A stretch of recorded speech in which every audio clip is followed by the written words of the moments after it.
Hello everyone. So welcome to EduTap and welcome to today's session. First of all, do tell me if I am clearly audible and visible.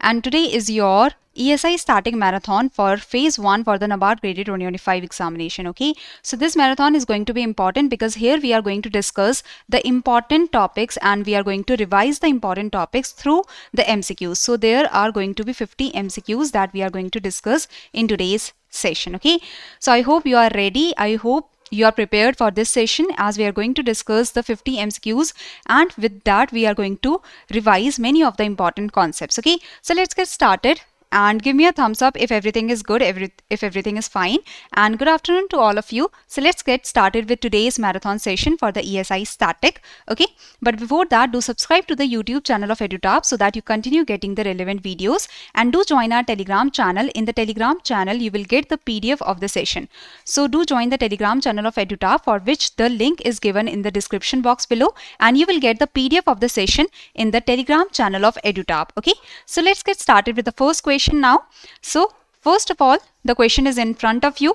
This is a little complicated question we are starting with, and try to answer this question. Okay, so which of the following statements correctly converts GDP at factor cost into GDP at market price? So how can you convert the GDP at factor cost to GDP at market price? So how can you convert the factor cost to market price? Okay, question we are starting with. Okay, so there are going to be 50 questions, so that you can wrap up the session in a fast manner, and after this there is also ARD marathon, so you can prepare for that also. Okay, so we will go in a little faster manner. We will be revising the concepts in a fast manner. So from factor cost, how can you convert to market price? You just see, you are going from factory to market. So add the indirect taxes, because in the market you have to pay the GST, the indirect taxes you have to pay, and deduct the subsidies. These are the subsidies going to the producer. So basically from GDP at FC, you have to go to GDP at market price. So add the indirect taxes, deduct the subsidies. So C is the right answer. All of you have given the right answer. Good to see this. So factor cost, factory to market, add the indirect taxes, deduct subsidies. Market to factory, deduct the indirect taxes, add the subsidies. National to domestic, if you are going from national to domestic, deduct the net factor income from abroad. But if you are going from domestic to national, you have to add the net factor income from abroad. If you are going from gross to net, net to gross, add the depreciation, because gross means total. So if you are going from net to gross, add the depreciation. If you are going from gross to net, deduct the depreciation. Okay, now coming to the next question. Easy question I can say, because if you know about the nominal GDP, you will be able to answer this question. Okay, so nominal GDP differs from real GDP because nominal GDP is calculated using which of the following? So nominal GDP differs from real GDP because nominal GDP is calculated using, so basically nominal GDP is what? It is calculated using your current production, the current quantity, multiplied by current prices. Here we take current prices. In the nominal GDP, we do not take the base year prices, we take the current prices. So that's why the answer here is B. Current quantity with the base year price? No. In the nominal GDP, we take the current year quantities with the current prices. That's why nominal GDP is considered a not so good measure of the economic growth. Nominal GDP is not a good measure of economic growth because here we see the current quantity with the current prices. If the current prices are increasing, even with the quantity decreasing, still the nominal GDP will increase. So nominal GDP can increase with the increase in current price, with the increase in inflation in the country. That's why we came to the concept of real GDP, where we take the current quantity and we multiply it with the base year prices, that are the prices of 2011-2012. So base year price are the constant prices. Okay, so the prices do not change. Okay, the quantity, if it is increasing, real GDP will increase, and that will show that with the increase in production, the economic growth is happening in the country. So real GDP is a better measure of economic growth. So nominal GDP is calculated by taking current year quantities and current prices. Okay, so nominal GDP is your current production multiplied by current prices. So if prices are increasing, production is decreasing, still the nominal GDP can increase. So that's why it is not a good measure of economic growth, because here the production is decreasing. Okay, still the nominal GDP is increasing, but real GDP will increase only when the current production is increasing, because here we are taking the base year prices or the constant prices. So prices are constant. When the current production increases, real GDP will increase, showing the economic growth in the country. Now, coming to the next question, which of the following correctly defines the GDP deflator? So, GDP deflator, this topic is very important as questions have come from this topic in different examinations, in the PFRD grade A examination, in the previous examinations also. Okay, so try to answer this question, that which of the following correctly defines the GDP deflator? So, GDP deflator basic formula is what? What is the basic formula for GDP deflator? It is very good. Very good. It is nominal GDP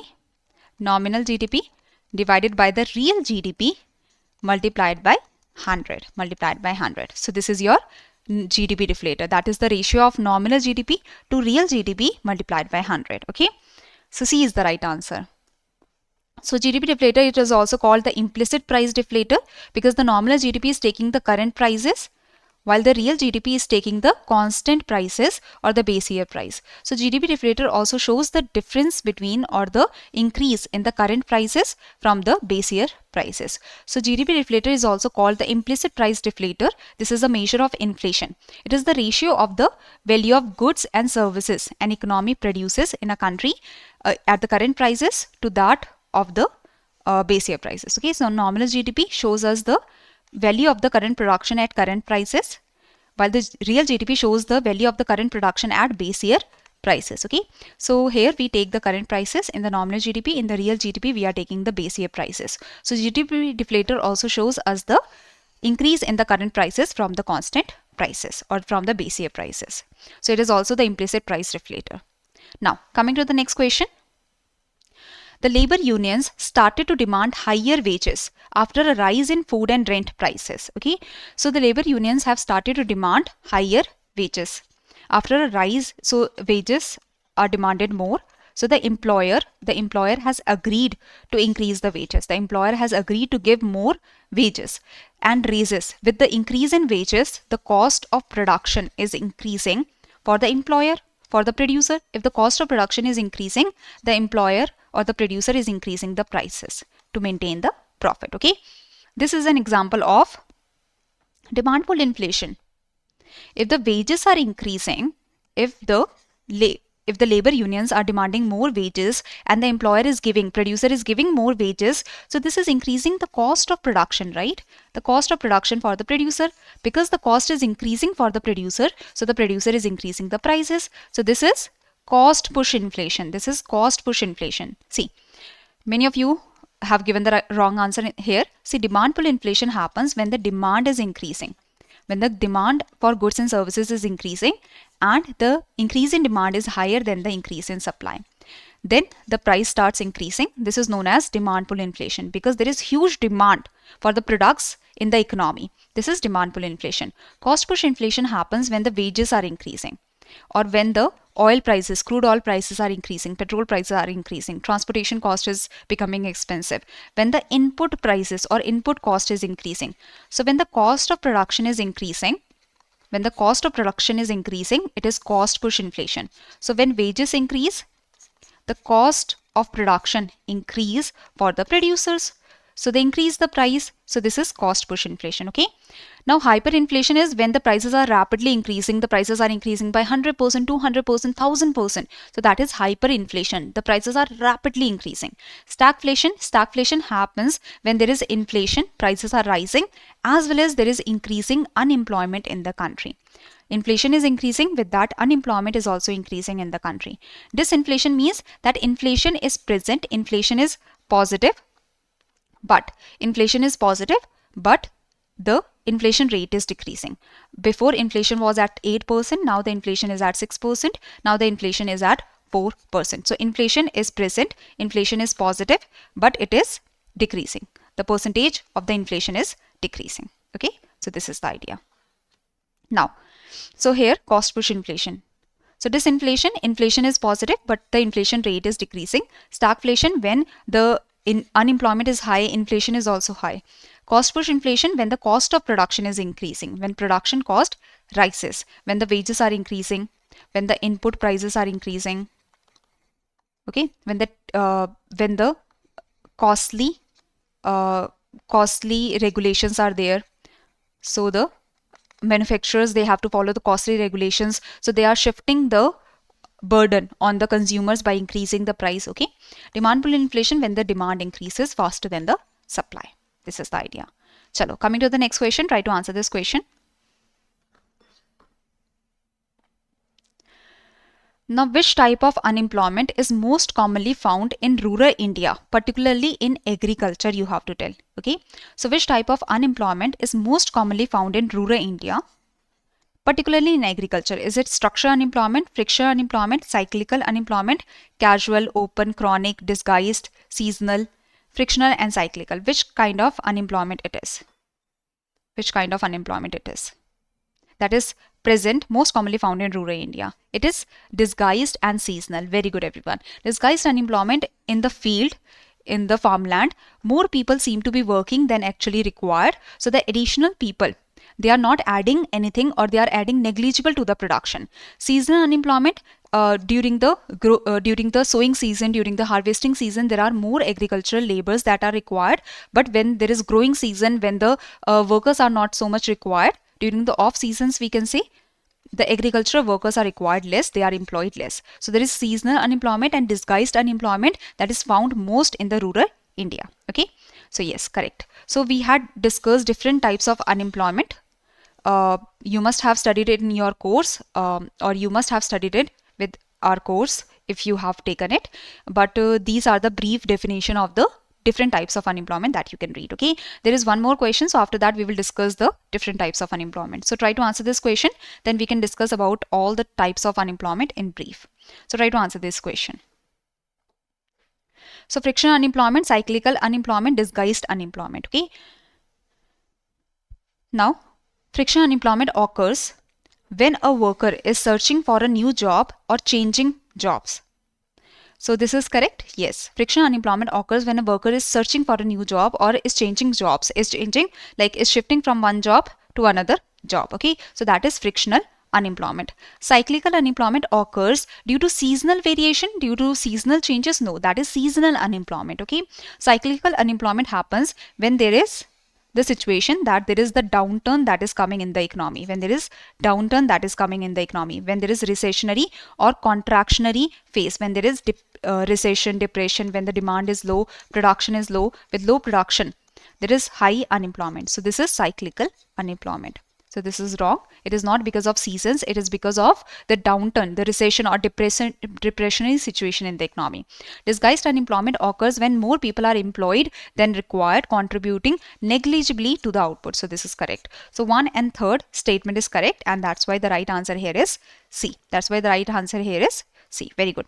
So here, open unemployment is the situation where a large section of the labor force is not getting the regular income. Structural unemployment is when the skills that are required by the employer is different from the skills that the people have. Okay, so you have some obsolete old skills that are not required right now. If you get the new skills that is required by the new industries, you can get the new job. Frictional unemployment when the person is shifting from one job to another. So for the time period, the person is unemployed till the person is searching for the new job. Cyclical unemployment when there is downturn, when there is recession or depression in the economy, when there is contraction that is coming in the economy, demand is low, production is low, then the unemployment is high. Disguised unemployment, in a field, more people are working than actually required. So the additional people, they are not able to add anything to the production, or they are adding negligible to the production. Seasonal. So seasonal unemployment, this is usually present in agriculture or tourism industry. During the seasons, like during the harvesting season, sowing season, agriculture workers are getting the job. But as soon as there are off seasons, the workers are kicked out of their job. Okay, so there is, during the off seasons, there is seasonal unemployment. Casual unemployment, when the workers are employed on a day-to-day basis, usually in the construction as well as agriculture sector. Chronic unemployment, when the unemployment tends to be a long-term feature of a country and the unemployment is persisting for a long period of time. Okay, now try to answer this next question. The Allah committee defined poverty line based on daily calorie requirements. This is correct, right? Allah committee was the committee that defined the poverty line on the basis of the minimum consumption expenditure for the daily calorie requirement, for the daily calorie of 2400 in the rural areas and 2100 calories in the urban areas. So this much of the minimum consumption expenditure. Minimum consumption expenditure should happen so that the people are able to achieve 2400 calories in the rural area and 2100 calories in the urban area. Lakdawala committee introduced state specific poverty lines because Lakdawala committee said that there are differences in in the prices. Okay, Lakdawala committee said that the Alag committee has given the recommendation that is correct. So Lakdawala committee said that we should continue with the minimum consumption expenditure to achieve the daily calorie requirement. But Lakdawala committee said that because the different states have different prices, different states have different price differentials. That's why Lakdawala committee said that we need to have the state specific poverty lines for the rural and urban India so that the price differences can be taken care of.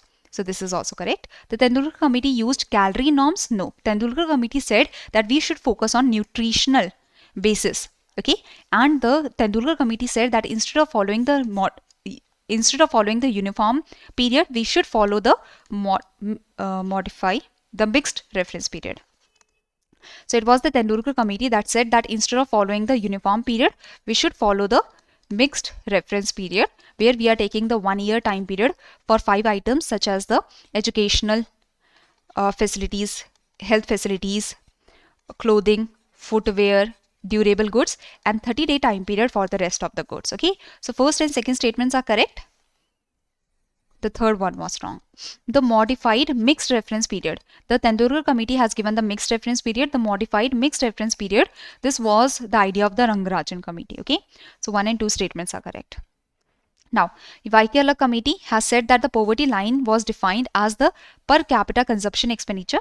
So poverty line should be based on minimum consumption expenditure that is required by the person on the per person per month basis to achieve 2400 calories in the rural area and 2100 calories in the urban area. Okay, so 2 poverty lines were required, one for the rural area and one for the urban area. So Lakdawala committee said that to show the price differentials, as the states have price differentials, so we should have the state specific poverty lines. Okay, the Tendulkar committee said that we need to shift away from calorie consumption based poverty estimation to nutrition based poverty estimation, and the Tendulkar committee adopted the mixed reference period. Okay, now coming to the next one.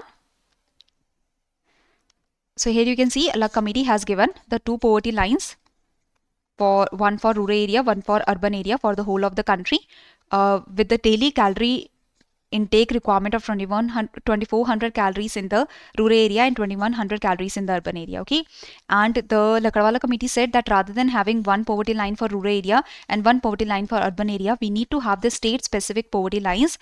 For Rajasthan, there should be a poverty line for the rural area and urban area. For Sikkim, there should be different poverty lines. For Punjab, there should be different poverty lines and such. So state specific poverty lines should be there. Now coming to the next question, which of the following statements is or are incorrect, that you have to tell me. So it is jointly regarding, now the question is regarding the multidimensional poverty index, global multidimensional poverty index. So it is jointly released by UNDP and the Oxford Poverty and Human Development Initiative. Is it true? Okay. So yes, this is correct. The Global Multidimensional Poverty Index was launched in 2005. Can anyone tell me that actually the Global Multidimensional Poverty Index was launched in which year? What was the year in which the Global Multidimensional Poverty Index was launched? Anyone? Any idea? It was launched in, very good, Riya. It was launched in 2010. So Global Multidimensional Poverty Index was launched in 2010. Severe multidimensional poverty is defined when a person has a deprivation score of 50% or more. So this is also actually correct. And as per the recent Global Multidimensional Poverty Index, this statement has been taken. Okay. So as per the recent Global Multidimensional Poverty Index, the severe multidimensional poverty is defined when a person has a deprivation score of 50% or more. Okay. So only the second statement was wrong, and that's why the answer here is 1 and 3.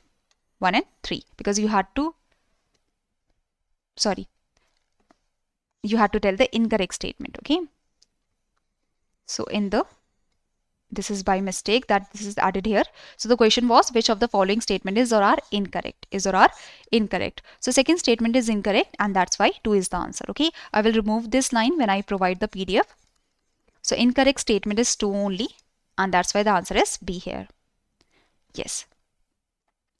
So here you can see that global multidimensional poverty index has three dimensions. Okay, so in the multidimensional poverty index, in the global multidimensional poverty index, first of all, I hope you know that what is the multidimensional poverty index. Multidimensional poverty index shows us the people that are in poverty, that are deprived of the facilities from the three dimensions like education, health, and standard of living. Okay, so when we see the poverty from multiple dimensions and we see the deprivation of people from multiple dimensions, that is multidimensional poverty index.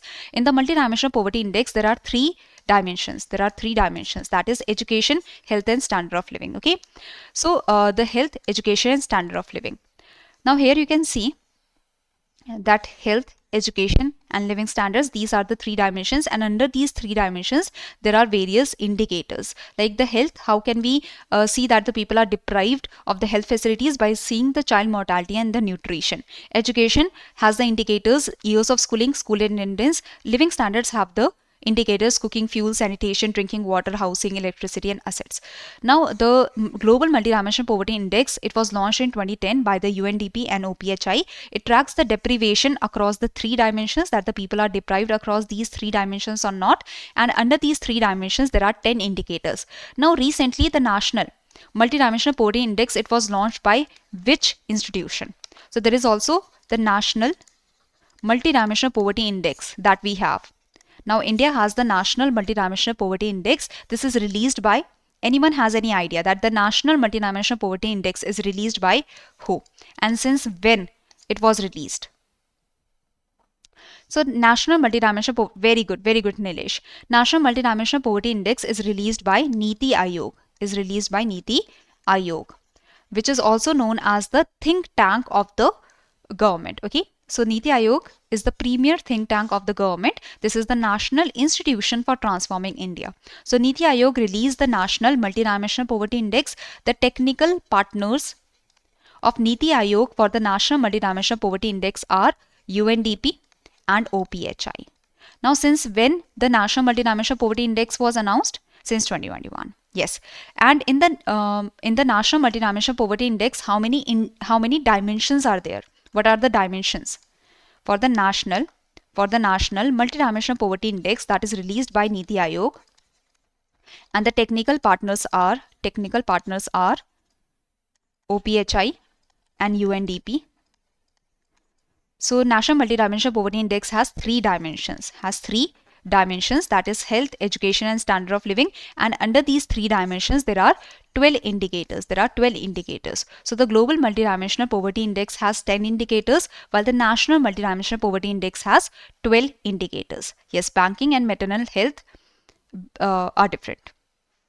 Now population, this is as per the recent global multidimensional poverty index. Population in severe multidimensional poverty, percentage of the population in severe multidimensional poverty, that is those with a deprivation score of 50% or more. So the people that are deprived, that have the deprivation score of 50% or more, they are under the severe multidimensional poverty, while the population that have the deprivation score, or the people that have the deprivation score of 20 to 33.3%, they are the population that is vulnerable to the multidimensional poverty. So severe multidimensional poverty, in this the population that comes is the population that has the deprivation score of 50% or more. Okay. Now, which of the following sectors contributes the largest share to India's GDP in recent years? So which of the following sectors contributes the largest share to India's GDP in recent years? So which is the sector that has contributed the largest share in the India's GDP? So it is the services sector. And as per the recent RBI annual report, it was shown that the services sector had a huge share in the gross value addition. So in the gross value addition in the GDP of the country, in the value addition of the country, basically we see the gross value addition. So in the total value addition, in the total value generation in the country, 64.1% was the share of the services sector. That means the majority of the share is of service sector. So the service sector contributes the largest share to India's GDP, or the India's gross value addition, the India's production.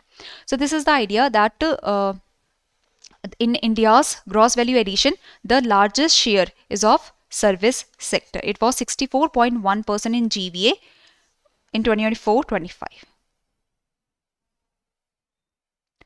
Now, coming to the next one. So, this is the recent data as per the RBI annual report. Okay. Now, consider the following statements and you have to tell that which of the following statement is correct. So, the first 5-year plan focused mainly on agriculture and price stability. Yes, this is correct. The first 5-year plan, it was based on Harrod-Dormer model and it focused on agriculture, price stability, power and transportation. The second 5-year plan emphasized heavy industries and public sector.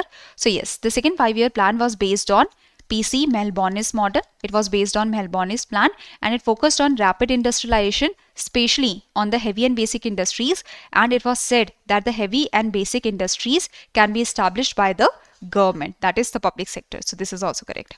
The third 5-year plan prioritized the IT sector development. So this is wrong. The third 5-year plan was focused on self-generating economy takeoff stage. So first and second statements are correct. This third one is wrong. The third statement is wrong because the third 5-year plan focused on self-generating economy. Okay, so the third 5-year plan focused on self-generating economy, not the IT sector and such. So first and second statements are correct. So here you can see the first 5-year plan was based on Harrod-Dormer model. Plan was focused on agriculture, price stability, power and transportation. Second 5-year plan was based on Melbourne's model and was focused on rapid industrialization, focusing on heavy and basic industries. It was said that the heavy and basic industries can be established by the government, and 17 industries of the heavy and basic industries, 17 industries were completely reserved for the government. Okay. Now, the third 5-year plan, the focus was on the self-generating economy and the self-reliance. Okay. Now, coming to the next question. Given below are the features of one of the 5-year plans of India, identify the 5-year plan from the above lines. So, try to identify the 5-year plan from the above lines. Let's see how many of you are able to answer this.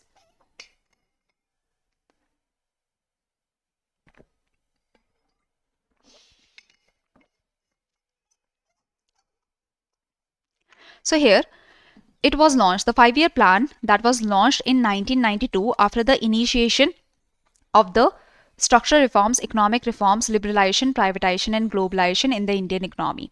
This plan was delayed as it had to commence in 1990, but it commenced in 1992 after the LPG reforms, liberalization, privatization, globalization reforms were introduced. So this plan is 8th 5-year plan. It was the 8th 5-year plan. Okay. Yes, D is the answer here.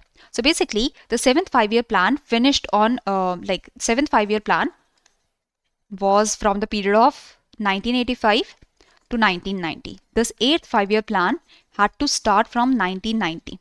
Okay, but because of the crisis in our country, because of the balance of payment crisis, the foreign exchange reserves were depleting very fast. There were very less foreign exchange reserves that were left in our country. So we were in a crisis, due to which the 5-year plan was delayed and the economic reforms were undertaken. That were liberalization, privatization and globalization reforms were undertaken in 1991, and in 1992 the 8th 5-year plan started. So 8th 5-year plan had to start from 1990, but it was delayed. It started from 1992 after the initiation of the economic reforms, structural reforms. Okay. Now, which of the following is not a part of invisible trade under current account? So the balance of payment, it records all the economic transactions, all the transactions that are happening between India and rest of the world. So all the economic transactions that we are doing externally, the investment, the trade that we are doing externally, so all these transactions are recorded in balance of payment. It has two major accounts, current account and capital account. So in the current account, there are three components: trade in goods, trade in services and transfer payment. Now trade in goods is known as visible trade or balance of trade, while the trade in services and transfer payment is known as invisible trade, Now, trade in services and transfer payment, they are known as invisible trade. So income of factor services, So this is trade in services. We are trading the services. We are providing the services. For that, we are earning the income. So this is included in invisible trade. So trade in services and transfer payments, they are included in invisible trade under current account. So this is, we are trading the services, so this is included in the trade in services. Shipping is also a service that we are providing. This is non-factor service. So we are providing the non-factor service like shipping, transportation, IT services. All of these services are non-factor services. That is also trade in services. Remittances, it comes under transfer payment. The remittances that we are providing, the money that we are sending to our relatives abroad, or the money that the relatives are sending from abroad to us in India. So these are also coming under transfer payment. Grants, let's say that we have given grants to Turkey when there was earthquake in Turkey, okay, or the foreigners or the other countries are giving us grants when there is some disaster that is coming in our country. So grants are the money that we do not have to return. If we are getting the grants, we do not have to return the grants, or if we are giving the grants, we will not take back those grants. So they also come under transfer payment because they are unilateral payments. We are giving them without expecting them to come back, okay, or we are taking them without expecting to give them back. So all of these comes under invisible trade under current account. Loans is a part of capital account. It is a part of capital account. It does not come under current account. Got it? So loans are a part of capital account. So they are not. So loans are not a part of. Loans are not a part of invisible trade or the invisibles. So E is the answer. So basically in the current account we have trade in goods, trade in services, transfer payment. Trade in goods is also known as visible trade or the balance of trade. Trade in services and transfer payments are known as invisibles. Okay. Now, the capital account includes the investment, the foreign direct investment, the foreign portfolio investment. So the investment that we are getting from foreign, the investment that we are doing in foreign, external borrowings, the loans that we are taking from outside, the external commercial borrowing, the corporates, the commercial entities of our country are borrowing from outside. So there is external commercial borrowing or there is short-term debt. So all of this comes under capital account. External assistance, the soft loans, that is the loans at the cheaper interest rate, or the aid. That is the aid, that is a loan with easier terms and conditions and at lesser interest rate than the market interest rate. So all of this comes under capital account. Now coming to the next question, which transactions are known as above the line transactions that are independent of the state of the country's balance of payment? So even if the balance of payment is in deficit or surplus, it doesn't matter. The transactions that are happening independent are called what? If we are doing trade, are we doing trade? Are we exporting the product thinking that, okay, it will create surplus in the balance of payment or it will create deficit in balance of payment? If we are importing iPhone or importing MacBook, if we are importing Ferrari, do we care about or are we considering the deficit or surplus in the balance of payment? No. So when the trade is happening, trade in goods, trade in services, the investment that we are getting or investment that we are doing outside, all of these transactions are for the profit of the producers or the returns that the people want to have or the satisfaction that the people want to have for their own economic gains or for their own satisfaction. The people are doing these kind of transactions. So the independent transactions that are independent of the situation in balance of payment, these are called autonomous transactions. These are called autonomous transactions. These are also known as above the line transactions. Okay. Yes, very good. So all the transactions that are happening independent of the situation of balance of payment. Balance of payment is favorable or unfavorable.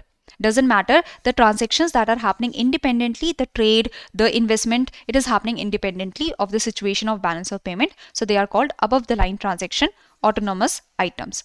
Accommodating transactions, these refer to transactions that take place to cover the deficit in balance of payment or surplus in balance of payment. Let's say balance of payment is in deficit of $10 billion. So RBI will use the foreign exchange reserves to cover this deficit in the balance of payment. So RBI will release the $10 billion to cover this deficit in balance of payment so that the balance of payment situation is handled. So the release of foreign exchange reserves for covering the deficit in balance of payment. Let's say foreign exchange reserves are not sufficient in our country. Then the government will borrow from IMF or World Bank. So through borrowing, we will cover the deficit in balance of payment. So these kind of transactions that take place to cover the deficit or surplus in the balance of payment, these kind of transactions are called accommodating transactions or below the line transactions. Now coming to the next question, which of the following is the correct formula for finding the unemployment rate? So if you know about the unemployment rate and the formula for the unemployment rate, you will be easily able to answer this question. Unemployment rate is what? Unemployment rate is basically the percentage of unemployed workers to the total labor force multiplied by 100. So this is the unemployment rate. So the answer here is what? Very good. B is the answer. The unemployment rate is the percentage of the unemployed people out of the total labor force. Okay. So the answer here is B. Unemployed workers divided by total labor force. Working age population is the population between 15 to 64. Out of these working age population, the people that are actually employed or the people that are unemployed, that are searching for job, unemployed but they are searching for job, they are willing to do job at the current wage rate. So these people, they form the labor force. So out of the working age population, the employed people and the unemployed people, but they are searching for job, they are willing to do work. The employed plus unemployed people, they form the labor force. Okay. So B is the answer. So basically, labor force participation rate is the labor force, the total labor force, the employed people, the unemployed people divided by total population multiplied by 100. Worker population ratio, so the total workers, that is the employed people, divided by the total population multiplied by 100. This is worker population ratio. Unemployment rate is the unemployed people divided by the total labor force multiplied by 100. So this is the unemployment rate. Okay, so B is the answer. Now, which of the following is not true regarding International Monetary Fund? Which of the following is not true regarding the IMF? So you have to tell that which statement is incorrect regarding the IMF. So IMF provides technical assistance and training to help government to implement sound economic policies. So yes, this kind of function is done by the IMF under the capacity development, where the IMF provides technical assistance and training to help governments, to help the member countries to implement good economic policies. Okay. The origin of the IMF can be traced to the Bretton Woods conference convened in 1944. So yes, this is also correct. IMF was founded by 44 member countries that sought to build a framework for economic cooperation. So yes, that is correct. 44 member countries, the 44 allied nations, they came together to establish the IMF. The executive board is the highest decision-making body of the IMF, consisting of one governor and one alternate governor. Wrong. It is Board of Governors. Board of Governors is the highest decision-making body of the IMF that consists of one governor and one alternate governor from all the member countries. And Board of Governors, they meet once every year. And Board of Governors, they can delegate their powers to the executive board that conducts the day-to-day operation of the IMF. Okay, so the executive, so the Board of Governors can delegate some of its power to the executive board, but certain powers cannot be delegated further to the executive board. So Board of Governors is the highest decision-making body of the IMF, not executive board.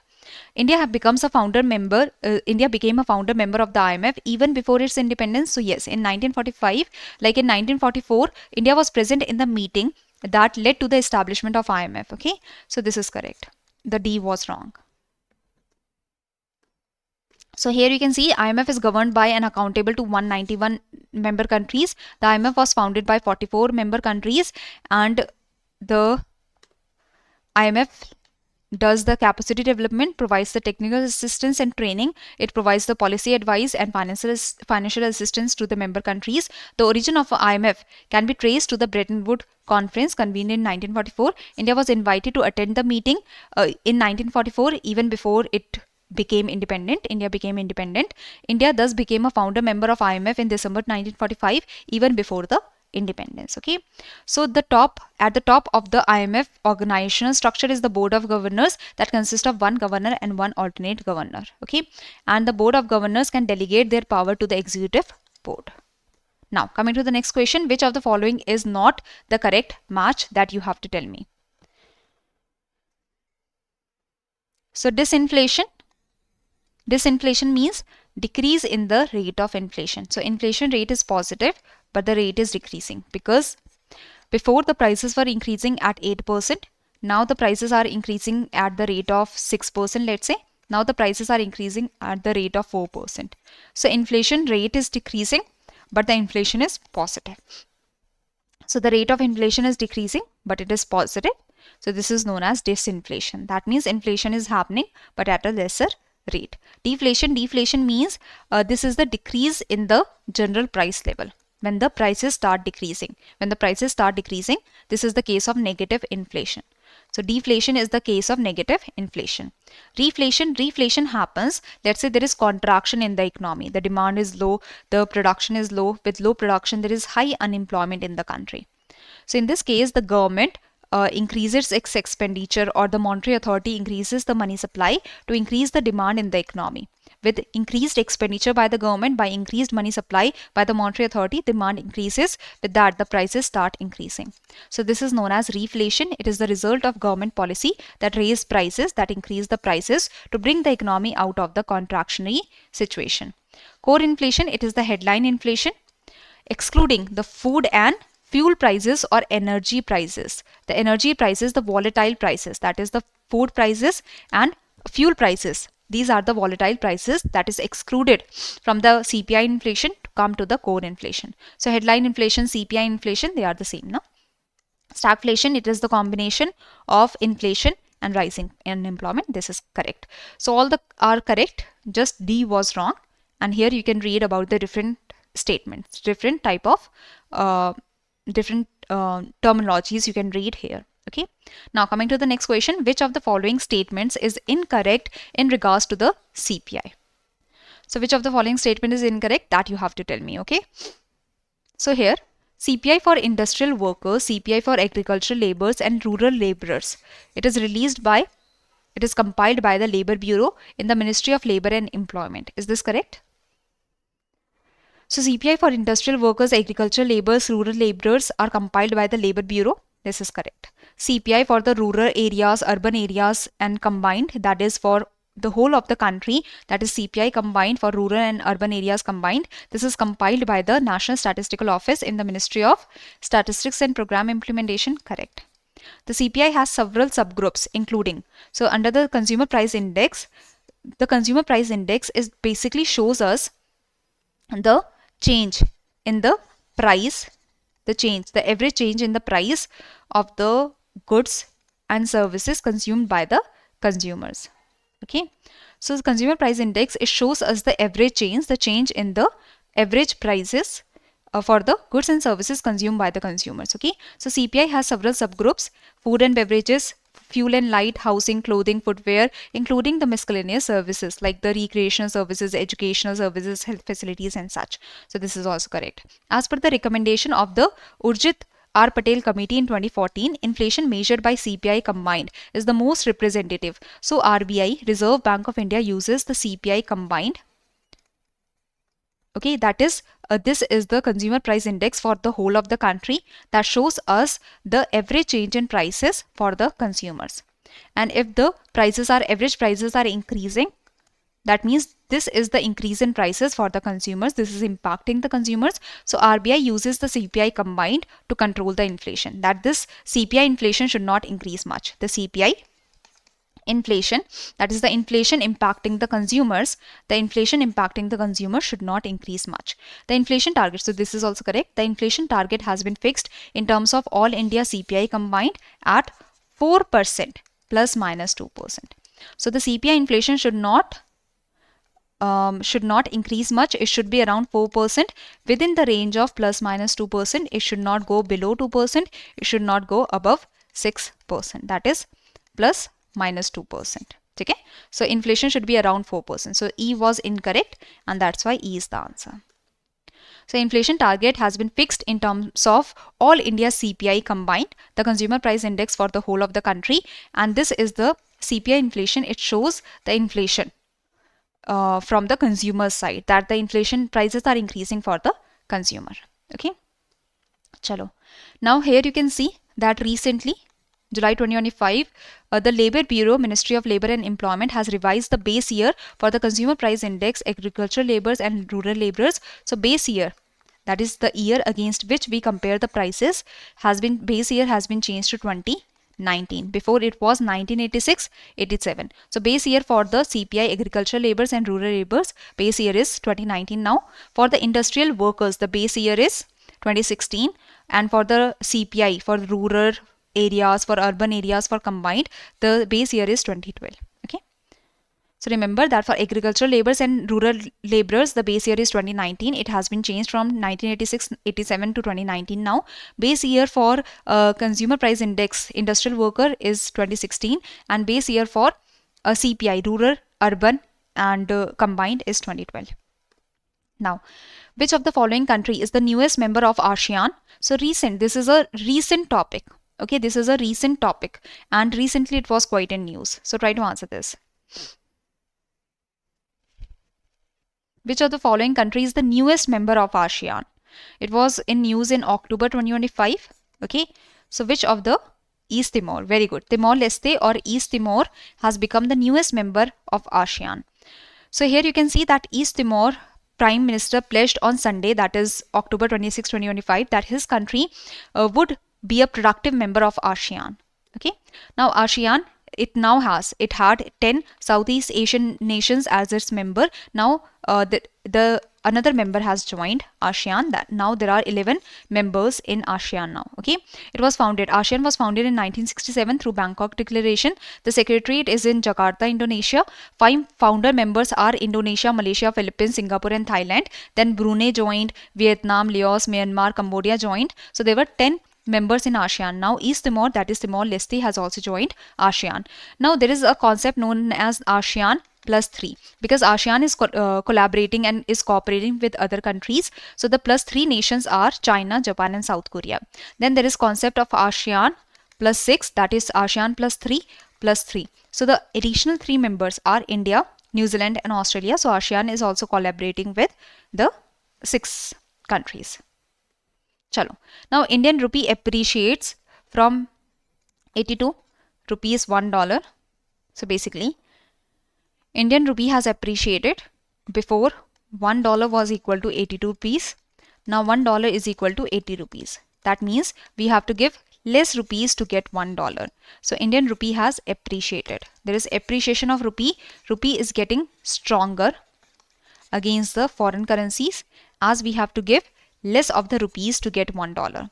So if rupee is getting stronger against the foreign currencies, that means rupee is getting expensive against the foreign currency. So it will benefit the importers as the rupee has become stronger.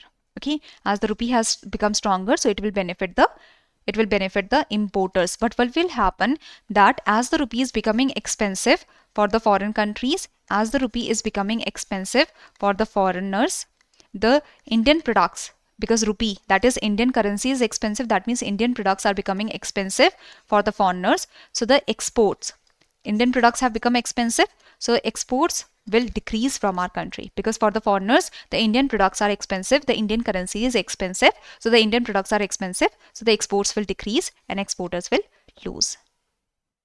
This is the idea. Got it? Importers will benefit and exporters will lose. So whenever there is appreciation of domestic currency, when the domestic currency is appreciating, before we had to give 82 rupees to get $1, now we have to give only 80 rupees to get $1. So when the Indian rupee is appreciating, it is loss for the exporters, but it is gain for the importers. When there is depreciation of domestic currency, that means we have to give more rupees. We have to give, let's say 87 rupees to get $1. We have to give more rupees to get $1. So rupee is becoming weaker, rupee is depreciating. This is loss for the importers, but it is gain for the exporters. Exporters will gain here. Now coming to the next question, read the question carefully and try to answer this question. Which of the following statements is not correct in regards to the Special Economic Zone scheme? So try to answer this.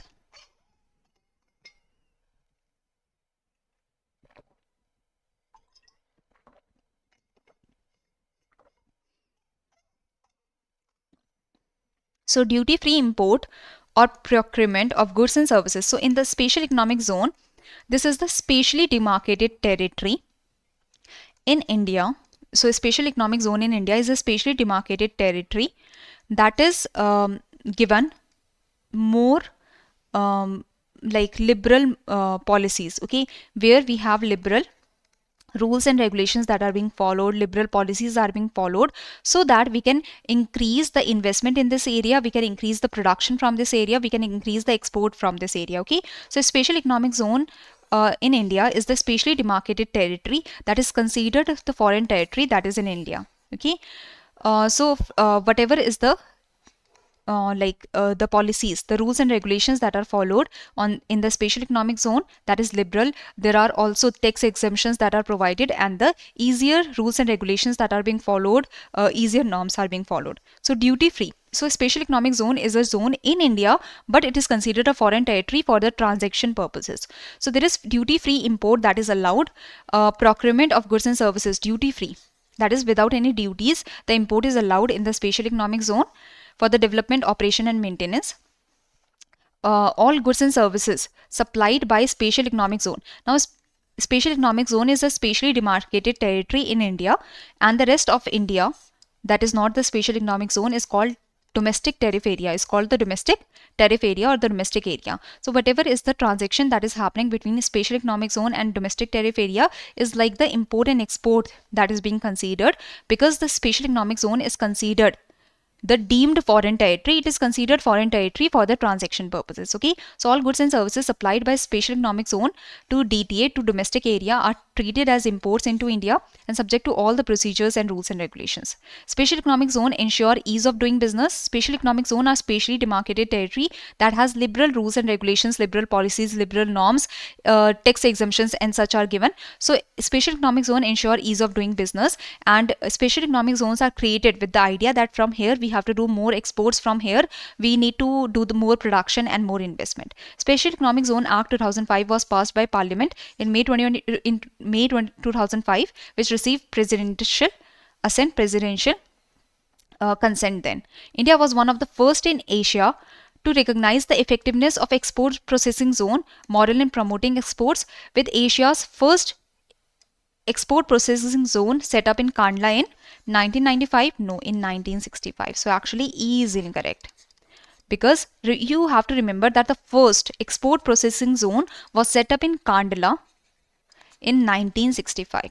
Whenever you read about the special economic zone, the features of special economic zone, the objective of special economic zone are important, as well as the first special economic zone was set up in Kandla in 1965. So E was the incorrect statement. All the other statements are correct. So India was one of the first in Asia to recognize the effectiveness of export processing zone from where the exports can be increased, and Asia's first export processing zone was set up in Kandla in 1965. The main objective of special economic zone are to generate additional economic activity to boost the production from the special economic zone, to boost the exports from the special economic zone, okay. Now these are some of the important features of the special economic zone. Duty free import or procurement of goods and services. All goods and services that is supplied by special economic zone to domestic area are treated as imports into India and such. So correct. Special economic zones are deemed to be an airport, port, land customs stations, inland container depot under Customs Act. So that is correct. So all the other statements you can read. These are the basic features of the special economic zone. Now, according to the World Bank's 2025 update, so this is also a recent update, what is the new international poverty line based on purchasing power parity? So international poverty line, this is the poverty line below which if the people are falling below this poverty line, that means the people are poor. So this is there is the international poverty line constructed by the World Bank. So the answer here is, what is the answer here? So the answer here is C. Very good everyone. So actually, the World Bank has updated the global poverty lines. This follows the release of new purchasing power parities. See, different countries are having different currency. Okay, different countries are having different currency. Now, purchasing power parity shows that the $1, 2 euros, 70 rupees and 1 yen can purchase same product in the different nations. This is the idea. So purchasing power parity shows that if we want to buy 1 kg of wheat, what will be the cost of that product in the different countries and such. So purchasing power parity shows us the purchasing power in context of the different currencies. So World Bank has updated the global poverty lines, and now the new international poverty line is $3 per person per day. If the person is not having $3, if the person is only having $1 or let's say $0.5, that means the person is below the poverty line and the person will be considered poor. So this is the new international poverty line that is followed by the World Bank. Chalo. Now consider the following institutions. Which of the above are considered the Bretton Woods twins? Which of the above are considered the Bretton Woods twins? So Bretton Woods Conference was done in 1944. And under the Bretton Woods Conference, there was the establishment of the two institutions. Now, these Bretton Woods twins are who? Or which institutions are the Bretton Woods twins that were established under the Bretton Woods Conference, or that were established with the Bretton Woods Conference? So, it was IBRD and the IMF. Okay, IBRD is now known as World Bank. So, in the Bretton Woods Conference, it was decided that there is the requirement of International Bank for Reconstruction and Development, because the Bretton Woods Conference was happening in 1944 towards the end of the Second World War. So it was recognized that we need to have an International Bank for Reconstruction and Development that can help in the reconstruction and development of the war devastated nations. As well as there was the establishment of IMF so that the international economic cooperation can be improved between the countries, and the IMF can focus on preventing the financial and the economic crisis. So IBRD and IMF were established as the Bretton Woods twins under the Bretton Woods Conference. So 1 and 3 is the answer. Now the IBRD is now known as World Bank also. Okay. Now the IBRD is also known as World Bank. Chalo. Coming to the next question.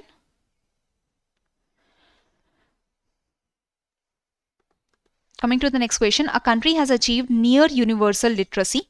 So that means educational facilities are very good in the country. Significantly improved life expectancy, that means health facilities are very good in the country, but continues to record low per capita income.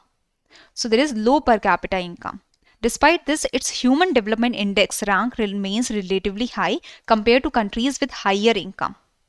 So HDI has improved for the country, and the HDI is very good for the country because the country has good educational facilities, near universal literacy, and health facilities have also improved significantly, but the per capita income is low. Which of the following best explains this outcome based on the indicators used in HDI calculation? So in Human Development Index, the indicators, as per the indicators, which of the following best explains this outcome? Try to answer this. If the HDI primarily focused on income indicator, then this country, its HDI should not have improved because the low per capita income is there, no? So basically, a country has achieved higher HDI with near universal literacy and improved life expectancy, but the country has low per capita income. So how its HDI improved? Its HDI rank remains high. So its HDI has improved, or its HDI is high because the HDI assigns equal weight to health, education and income. So health, education and income, they are provided equal weight. So education has improved, health has improved. That's why the HDI rank is high for this country, even with low per capita income. Got it? So these kind of questions can come where the paragraph is given to you. The question might be very easy, but because of the statements you can get confused. So the question is saying that educational facilities have improved, there is near universal literacy, health facilities have improved, there is improved life expectancy, so health facilities and educational facilities have improved, but low per capita income is there. Despite low per capita income, its HDI has improved. So this is because the HDI assigns equal weight to health, education and income. So even if income is decreasing, the other two components are increasing. Even if the income is decreasing, the other two components are increasing, due to which the HDI rank is high, allowing strong performance in non-income indicators to offset low income. So A is the answer. Okay. So here you can see that HDI is a composite index based on 3 equally weighted dimensions: health, education and standard of living. HDI is a summary composite index that measures a country's average achievement in 3 basic aspects: health, that is seen through life expectancy; education, that is seen through mean years of schooling and expected years of schooling; standard of living, that is seen through the gross national income per capita. Okay. So strong performance in health and education improved the HDI rank even if the standard of living was decreasing, because the two indicators, they were performing strongly and they overpowered the decrease in the per capita income. Okay, so the new HDI assigns equal weight to all the three dimensions. So equal weight is provided, and that's why the two components, the higher improvement in two components overpowered or overshadowed the decrease in the third component. Chalo, try to answer this question now. These are kind of analytical questions, so try to answer them.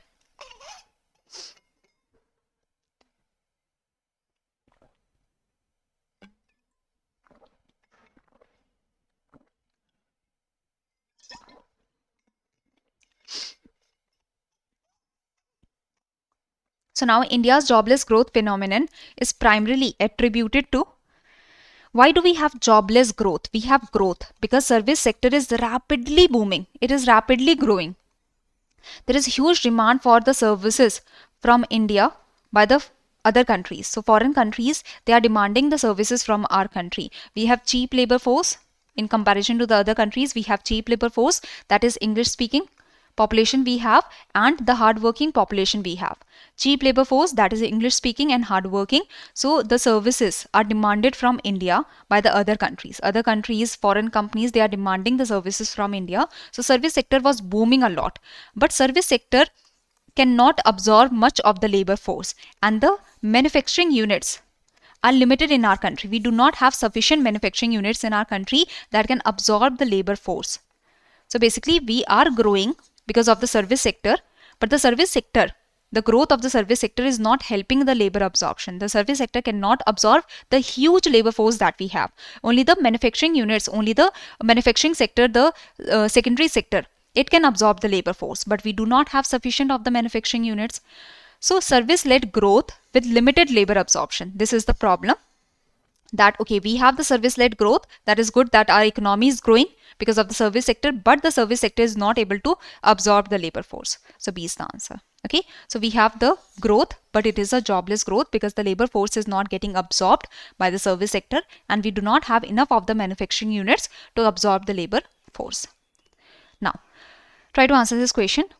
Now we will go a little faster so that we can finish by 2 p.m. So because you have another marathon session that is going to start soon. Okay, so payments bank in India are governed by a distinct regulatory framework laid down by the Reserve Bank of India. Which of the following combinations of rules is strictly applicable to payment bank? Anyone who can tell about the payment bank?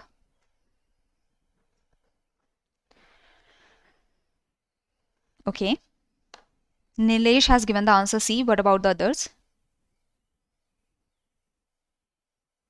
Okay, so that is correct. Minimum capital requirement for payment bank is 100 crores. Must invest. The payment bank have to invest minimum 75% of their demand deposits. So 75% of the demand deposits. 75% of the demand deposits. That is, these are the deposits that can be withdrawn on demand. So 75% of the demand deposits has to be kept in the SLR, that is statutory liquidity ratio, eligible government securities. So statutory liquidity ratio, this is the reserves that the bank has to keep with themselves in the form of gold, cash, or the government securities. Okay, so 75% of demand deposits that the payment bank are taking, 75% of the demand deposits that the payment bank are taking, this has to be kept in SLR eligible government securities. The payment bank cannot accept deposits from the NRIs, from the non-resident Indians. So this is correct. From the NRIs, the deposits cannot be taken. C is the answer. Okay. Now coming to the next question. According to the Thomas Robert Malthus theory of population growth, population is controlled through two types of check: positive check and preventive check. Which of the following options correctly distinguishes between these two concepts? So as per Robert Malthus, Robert Malthus, basically the population grows faster than the growth of the food production. Okay. So if the population is growing faster than the growth in the food production, so there are two checks that happen: positive check and preventive check. So positive checks, Reduce fertility? No. Positive checks are applied by nature to increase death rate. So yes, positive check is applied by nature. If you are putting too much pressure on nature, the nature will push back. That is the idea. So positive checks are applied by nature to increase the death rate so that the population do not increase too much on earth. While preventive checks are voluntary measures that are taken by people, that are taken by government to decrease the birth rate, like making the people aware about the two-child policy and such, so that the people are made aware so that the population do not increase very exponentially. So B is the right answer here. Okay. So Malthus' core argument is that population grows faster than the food supply. So there are positive checks that are undertaken by the nature, that is through the famines, disease, droughts, war, natural calamities. So these are the natural processes through which the population decreases. Or there are preventive checks operate by reducing the birth rate, voluntary and moral restraints imposed by the government or the people themselves. Now, according to the demographic transition theory, what is the fundamental relationship between population growth and socio-economic development? Try to answer this question. So, according to the demographic transition theory,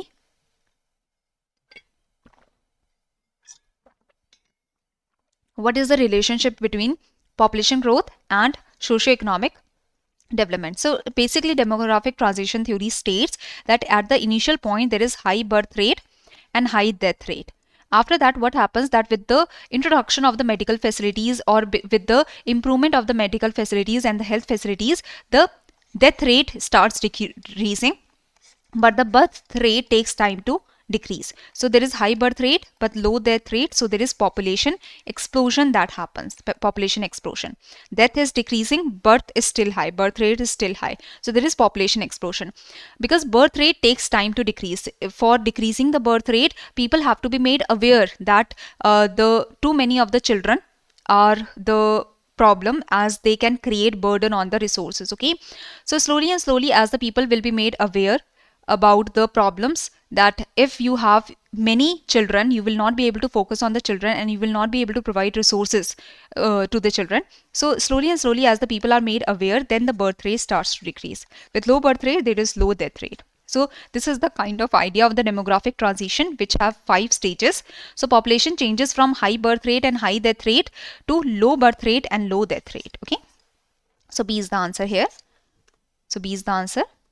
And here you can see that in the initial point there is high birth rate, high death rate. So population is stagnant, but slowly and slowly death rate starts decreasing, because death rate is decreasing because of the medical facilities that have been improved. So as soon as India became independent, the focus was on to decreasing the epidemics that were happening. Okay, decreasing the death among the people, improving the health facilities. So death rate starts decreasing. Birth rate takes time to decrease. Okay, in the later on period, the death rate and the birth rate both are low. The birth rate has also decreased. So usually when the death rate and the birth rate are low, the population is stationary, the population is stagnant at a low level.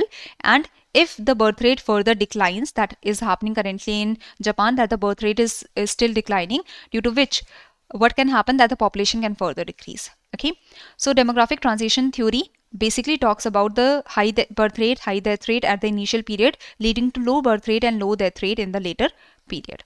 Now, Government of India follows which of the following criteria for the identification of the particularly vulnerable tribal groups? So what are the criteria for the identification of the particularly vulnerable tribal groups? So pre-agricultural level of technology, this seems correct. This seems to be a criteria. Low level of literacy, this also seems to be a criteria. Economic backwardness, this also seems to be a criteria. Increasing population. So if it is a vulnerable tribal group, I don't think that it will have an increasing population. It will have a stagnant or decreasing population. That's why the government is trying to take steps to help the particularly vulnerable tribal groups. So 1, 2 and 3 should be the answer. Okay, now let's see. So the criteria followed by the Government of India for the identification of the particularly vulnerable tribal groups are pre-agricultural level of technology, low level of literacy, economic backwardness, a declining or stagnant population. So this is the idea. Not increasing, but declining or stagnant population. Now, which article of the Directive Principles of State Policy directs the state to promote with special care the educational and economic interests of the weaker section of society, particularly the scheduled caste and scheduled tribe. So which article? So this is from Indian political system. Which article of the Directive Principle of State Policy promote with state to promote with special care the educational and economic interest of the weaker section? So it is Article 46. So basically, the Directive Principle of State Policy, it is contained in Part 4 of the Constitution from Article 36 to Article 51. Okay. Now you can read the basic idea that the Directive Principle of State Policy focuses on the state to secure a social order for promotion of welfare of the people, certain principles of policy to be followed by the state. Okay. So organization of village panchayat, right to work, to education, and to public assistance in certain cases, provision for just and humane conditions of work and maternity relief. If we see 46, that is the promotion of education and economic interest of scheduled caste, scheduled tribe and other weaker section. So in the Directive Principles of State Policy, Article 46 is the one that focuses on promotion of education and economic interest of scheduled caste, scheduled tribe and other weaker sections. So it is Article 46. Now, see, you don't have to go through the whole of the document for the Directive Principle of State Policy. Just read the main ideas so that you can remember the keywords. Okay. Now, under the Rights of Persons with Disabilities Act 2016, how many types of disabilities are officially recognized in India? How many types of disabilities are officially recognized in India? What do you think? Is it 7? Is it 10, 15, 18 or 21? How many types of disabilities are officially recognized in India? So absolutely correct, Nilesh. 21 types of disabilities are recognized in India. So the Rights of Persons with Disabilities Act 2016 significantly expanded the scope of recognized disabilities. The Act now recognizes 21 types of disabilities. Okay. Now, which article of the Indian Constitution expressly prohibits the employment of children? So this you should know that which article of the Indian Constitution expressly prohibits the employment of children below the age of 14 years in any factory, mine or other hazardous employment. So it is Article 24. See, do remember the fundamental rights. That is important. Okay.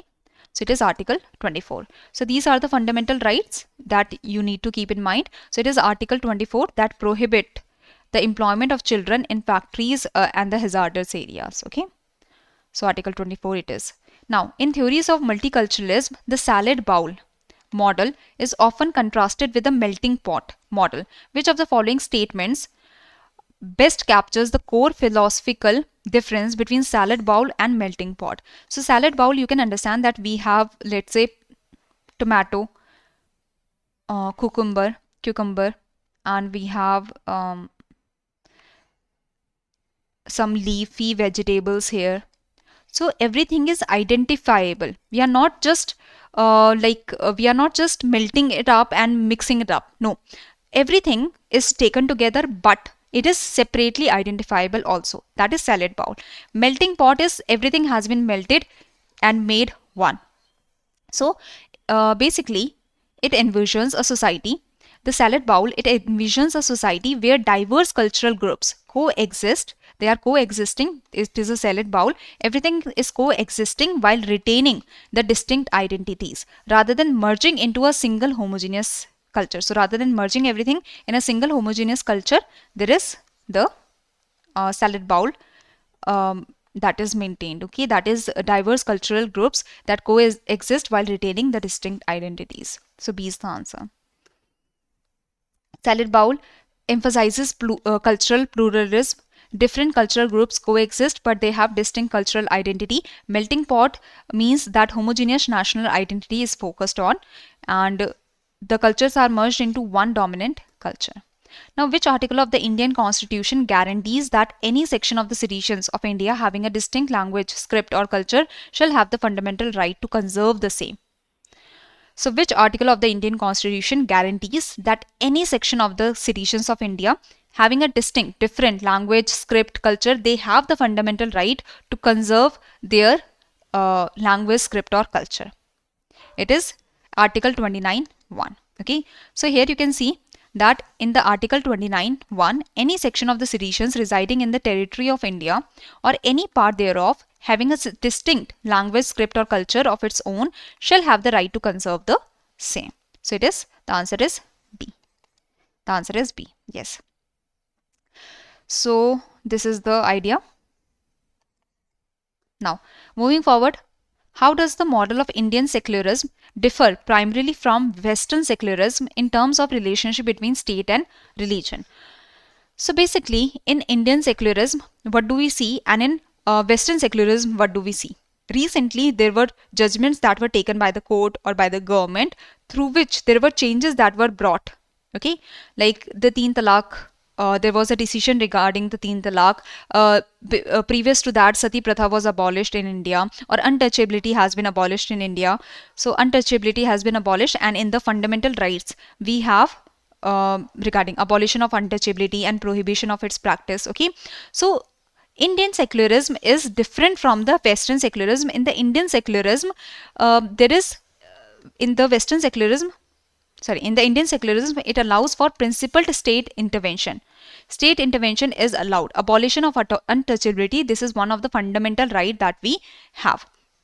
So Indian secularism allows for principled government intervention in all religions, like the abolition of untouchability. Whereas Western secularism emphasizes strict separation between state and religion. Okay, so D is the answer here. Now, which type of social movement arises not to bring about change, but specifically to block a proposed change or to reverse or eliminate a change that has already been introduced?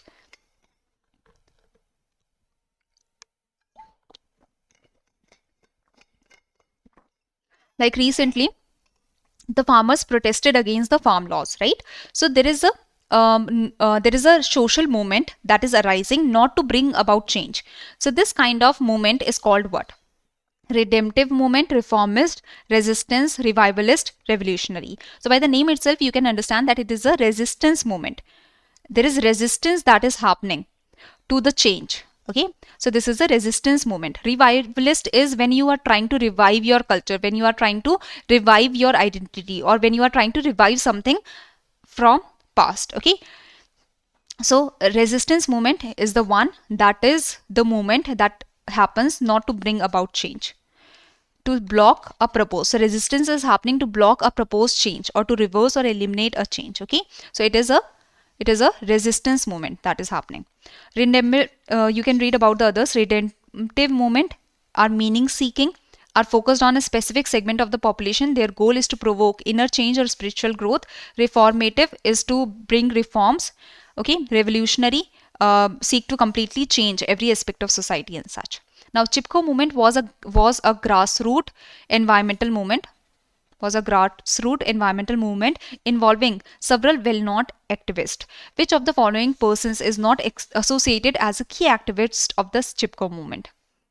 So the Chipko movement was a grassroots environmental movement involving several well-known activists. Which of the following person is not associated as a key activist of the Chipko movement? Medha Patkar was not involved in the Chipko movement. She is a well-known name in the Narmada Bachao Andolan. Okay, so Medha Patkar was the one that was a prominent leader of the Narmada Bachao Andolan. She was not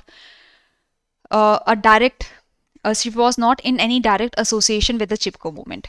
Gaura Devi, Chandi Prasad Bhatt, Suraksha Devi, Sudesha Devi, all of these people, they are related to the Chipko movement, or they were involved in the Chipko movement, as well as Sundarlal Bahuguna also.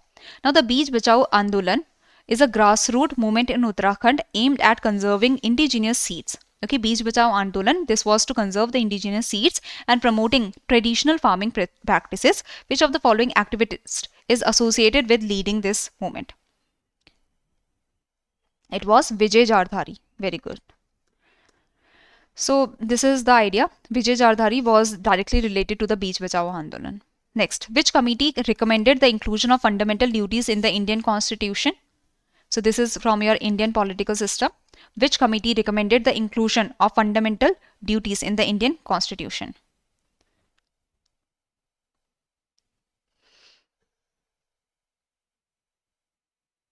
Yes, Swaran Singh Committee. Swaran Singh Committee was the committee that recommended the inclusion. So Swaran Singh Committee, this recommended the inclusion of fundamental duties in the Constitution. Okay. Now, under the 73rd Constitutional Amendment Act 1992, which introduced the Panchayati Raj system in India, what is the minimum age prescribed for contesting elections to panchayats? So here, the question is about contesting elections to panchayats. So what is the minimum age prescribed for contesting elections to panchayats? So it is 18 years, 21 years, 25 years, 30, 35. So the answer here is, okay, Akshay has said 21 years. Okay, I'm getting different answers here. So actually the answer is 21 years. Okay. So this is the idea that a person must not be less than 21 years of age to contest elections to panchayats. Next, which fundamental right has been described by Dr. B.R. Ambedkar as the heart and soul of the Constitution because it guarantees the right to constitutional remedies? So basically, which fundamental right is related to the right of constitutional remedies? Which article? Which article? Yes, the Article 32. The Article 32. Very good. So basically, the Article 32 empowers individuals to directly approach the Supreme Court for enforcement of the fundamental right. This is related to the right of constitutional remedies. Now, Article 21A of the Indian Constitution guarantees the right to education. For which age group of children does the state have a duty to provide free and compulsory education under this article? Under this article of right to education. 0 to 6 years, 6 to 14, 6 to 18, 14 to 18 or 5 to 15. So it is 6 to 14 years. For this age group of children, the state have a duty to provide free and compulsory education under this article. Okay. Chalo. Now consider the following pairs regarding different sectors of the economy and which of the following pairs are correctly matched, that you have to tell me. Okay. So here we primary sector, secondary and the tertiary sector is given. So try to answer this question. Primary sector, it contains all the economic activities under which the raw materials extracted are processed and manufactured. So see, manufacturing and processing,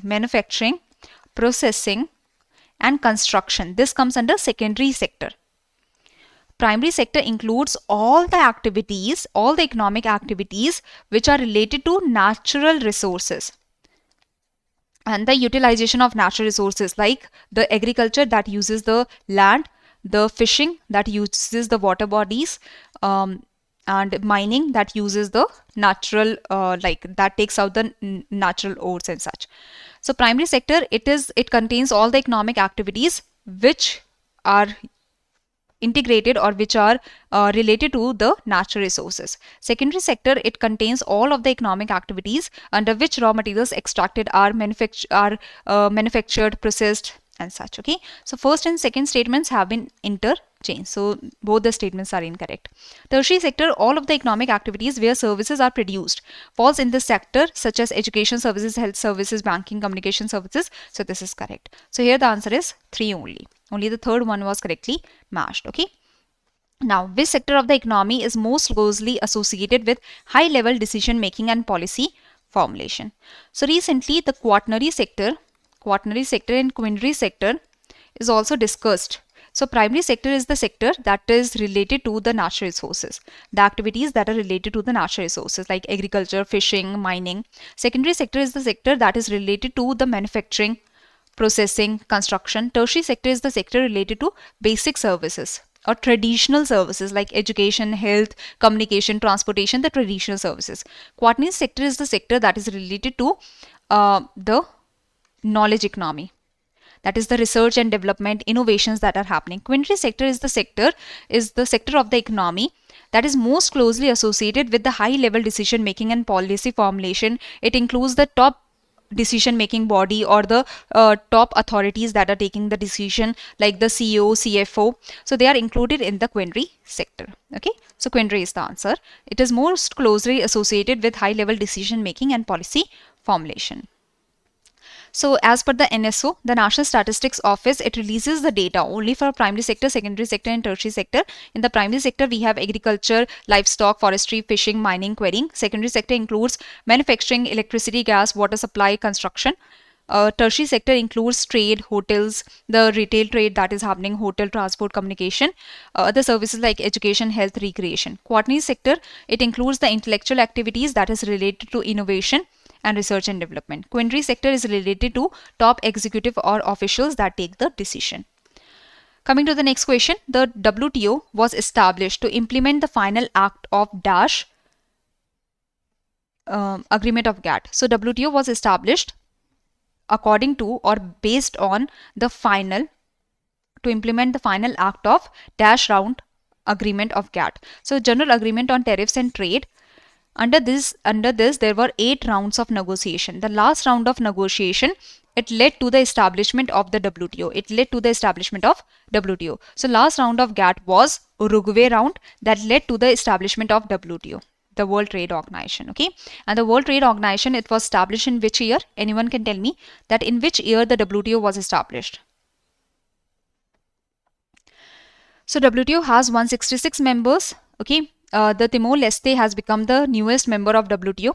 The WTO, it is located in Geneva, Switzerland. It was established on 1st January 1995. It was created by the Uruguay round negotiations. That was the last round of negotiation under the GATT, and the GATT is known as the predecessor of WTO because under the GATT there were 8 rounds of negotiation, and the last round of negotiation under GATT was Uruguay round that led to the establishment of WTO. Okay, the head of WTO is Ngozi Okonjo-Iweala. She was the first African and the first woman to take the position as the WTO's Director General. So Ngozi Okonjo-Iweala is important. She became the first woman and first African to serve as Director General. She took office on 1st March 2021. Her term of office had to expire on 31st August 2025, but she got extension and she was again selected for a second 4-year term that began from 1st September 2025. So currently also, who is the Director General of WTO?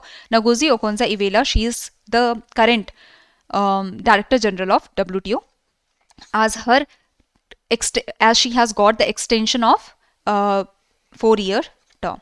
Okay, so she is continuing as the Director General of WTO. Now the basis of the present WTO system is Uruguay round agreement. That was the last and the 8th round of the GATT. Now, what does the term devaluation mean? As per this was the question in 2017 NABARD Grade A. Devaluation. What is the meaning of devaluation? Let's say $1 was equal to 100 rupees, and now the government has decided that we will give 120 rupees for $1. So that means the government itself has decreased the value of rupee. We have to give more rupees to get $1 now. So devaluation basically means decrease in the official value of a currency in relation to other currency. When the government itself is decreasing the value of the currency, that means we have to give more of our rupees to get $1. So this is devaluation, when the value of the rupee or when the official value of a currency is decreased in relation to the other currencies. Okay, so C is the answer. Now, dash occurs when people in a country do not enjoy a certain minimum level of living standards as compared to the rest of the population, and so varies from country to country, sometimes within the country also. So basically we are saying that people in a country, they do not enjoy, a part of the population, they do not enjoy the basic standard of living in comparison to the rest of the population. So here there is a comparison that is happening. We are saying that this part of the population is poor because it does not have the minimum standard of living in comparison to the rest of the population. So when there is a comparison that is happening, this is what? This is relative poverty. This is relative poverty because we are comparing a part of the population with the rest of the population. Okay, so this is relative poverty. So relative poverty, it occurs when people in a country, they do not enjoy a certain minimum level of living standards as compared to the rest of the population. So when a part of the population does not have the basic standard of living in comparison to the rest of the population. Situational poverty is the poverty that is because of a certain situation, because of earthquake, because of some natural disaster, because of epidemic, because of some illness, the person has went into poverty. So this is situational poverty because of a particular situation. Generational poverty is the poverty from generations before. Like there is generational wealth, there is generational poverty. Now absolute poverty is the poverty that shows us the total number of people that are below the poverty line, that are not able to have the basic standard of living. So absolute poverty shows us the number of, so absolute poverty, it shows us the total number of people that are below the poverty line, that are not able to access the basic standard of living or the basic means of survival. Okay. So relative poverty is when we are doing the comparison, when there is a comparison. Absolute is the absolute poverty, the total number of people that are below the poverty line. Now consider the following statements regarding WTO and try to answer this. Okay. Now devaluation, we have discussed that devaluation is when the government is decreasing the value of rupees and we have to give more rupees to get $1.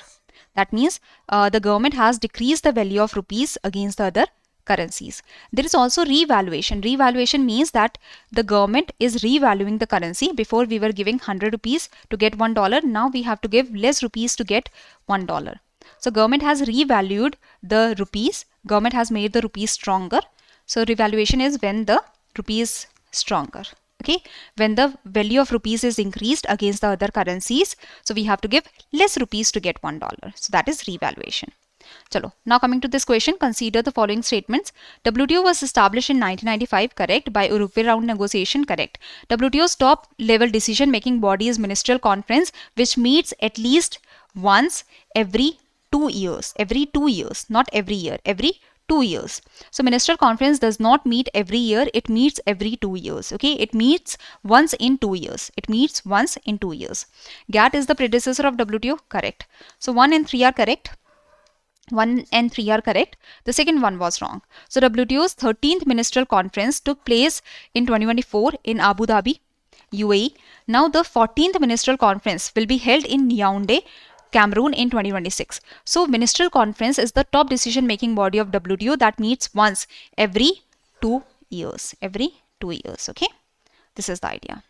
Now, the government of India has decided to constitute a working group for base revision of the current series of wholesale price index. So there is a wholesale price index. For the wholesale price index, that shows the average movement or average change in the prices for the wholesale goods. Okay, for the wholesale goods. So the base year, the previous base year was 2011-2012. Now it is said that the base year will be changed to 2022-23. And for that, there is a working group. For the recommendations, there is a working group that has been constituted. Now, this was mentioned in PIB. Okay, so who is the chairperson of this working group? That you have to tell me. So Professor Ramesh Chand is the chairperson of the working group. So this was a Jan news. From the perspective, like you must be studying the current affairs for 3 months to 6 months only.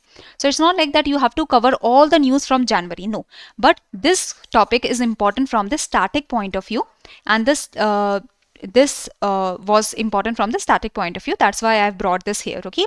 So Government of India has decided to constitute a working group for base revision of the current series of wholesale price index. So wholesale price index current base year is 2011-2012. Now the government is planning to change this to 2022-23. For that, a working group has been constituted with the chairmanship of Professor Ramesh Chand. Now this working group will provide recommendations regarding this. Okay. Chalo, coming to the next question regarding World Bank. Try to answer this question. So World Bank consists of, World Bank. So IBRD, in International Bank for Reconstruction and Development, this was constituted with the idea that the Second World War devastated nations that are devastated in the Second World War, they need help for reconstruction and development. So IBRD was constituted.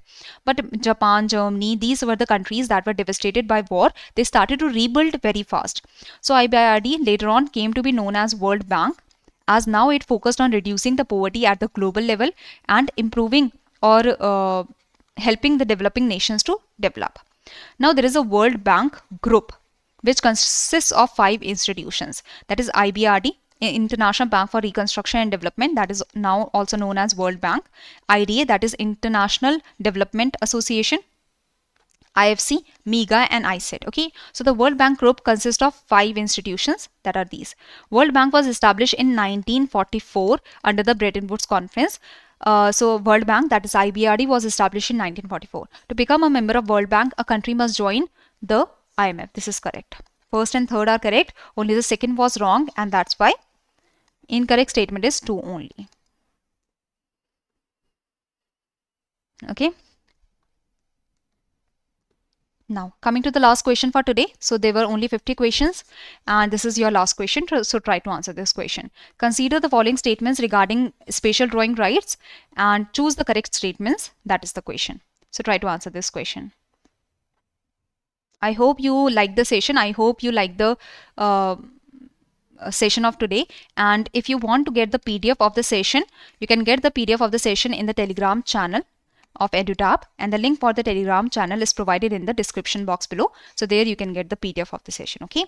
So now the SDRs are the spatial drawing rights. They are the reserve asset. They are the international reserve asset that was created by IMF in 1969. And SDRs are kept in the reserves of the member countries.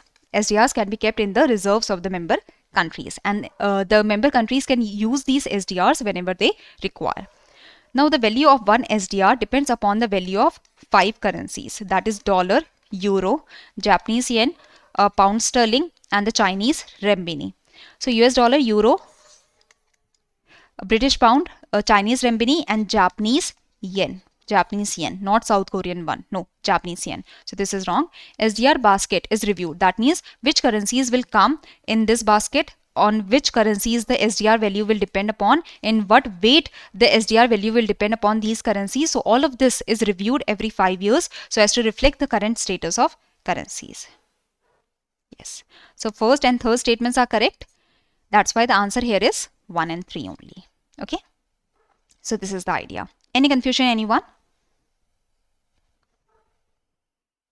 So SDR is an international reserve asset. The SDR is not a currency, but its value depend upon. SDR is not a currency. You cannot you cannot use it as a currency. It is not a currency, but the value of the SDR depends upon the 5 currencies, that is dollar, euro, Chinese renminbi, Japanese yen, British pound sterling. Okay, and the highest weight SDR value depends upon these 5 currencies, and the highest weight is given to US dollar, after that euro, then Chinese yuan or Chinese renminbi, then yen and pound sterling.